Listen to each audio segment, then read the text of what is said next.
Hey guys, my name is Kevin Fernandez, and I am doing my final project on COVID in California's rural communities. So, to serve as a little bit of background information, in the beginning and middle parts of the pandemic in the US, urban areas weren't really getting all that much attention, specifically ones in California.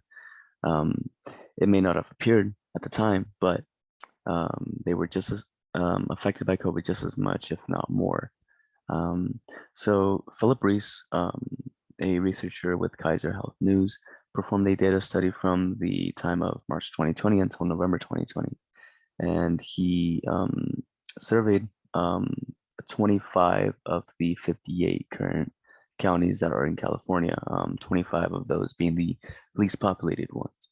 So he found that from March until November, those counties had only reported 235 deaths, which at the time was a per capita death rate 60% lower than the rest of the state as a whole.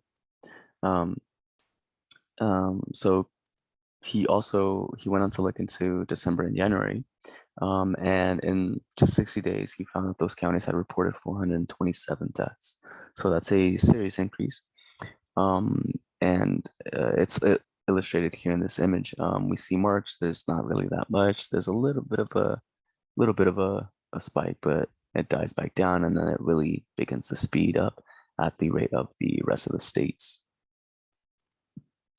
So moving on to the next slide. From the time of March 2020 until June 2020, um, the COVID death rate of these 25 counties was 90% lower than the rest of the state. So as the rest of the state, as the rest of the country was going into this COVID surge, the residents in these counties were still working their daily lives, right? They were still behaving as if nothing was going on, nothing was wrong. But it's worth noting that most, if not all, of rural California has an extremely low level of political diversity. Most of them are conservative, so in turn they are more likely to be ignorant of the pandemic, more likely to subscribe to theories and conspiracies about anti-vaxxing and anti-masking, such things like that. Um, so moving into the late fall COVID surge that Dr. Reese was surveying, the late fall being in December. So in December, these 25 counties had reported 24,000 infections, which was a 141% increase from the just the month prior, right, November. Um, so epidemiologists list tourism and in-house traveling as causes of the surge. So you may be asking yourself, like, well, if these rural areas are isolated, right, by mountain ranges and forests and grasslands, how did this spike happen? So, like I said, epidemiologists list tourism as a cause of this. Residents, even of the counties themselves, they travel out to urban counties get to purchase their goods and resources and services and whatnot.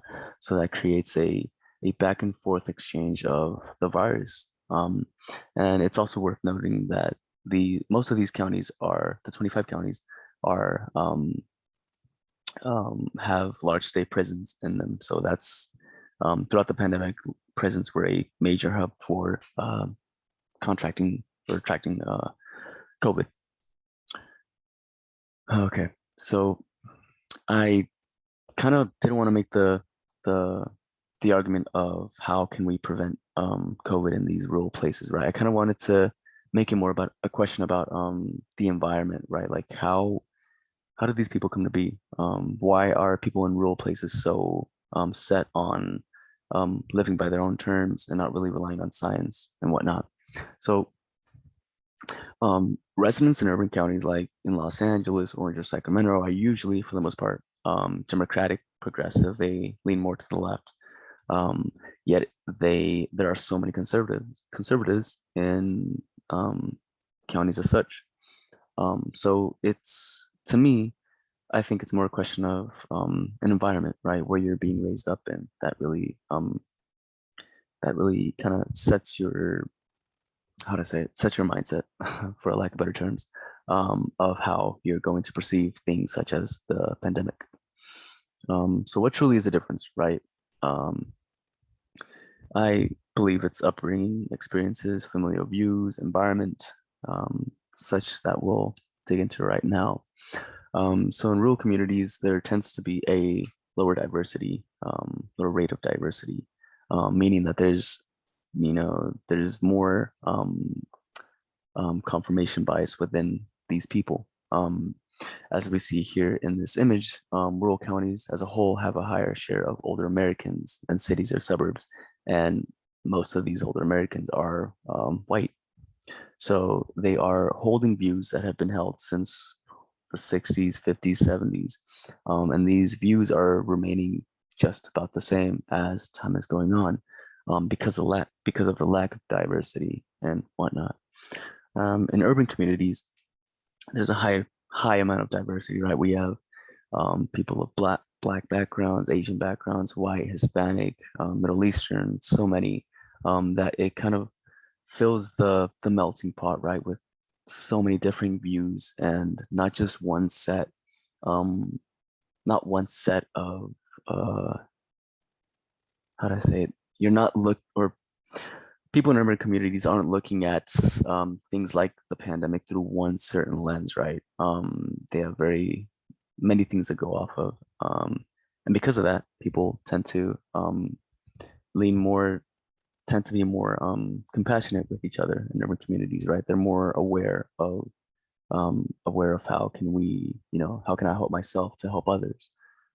So in that way, they can lean on science and whatnot. So that was pretty much my presentation, guys. Thank you for listening, for taking the time to listen to this. Here's some of the two sources I used.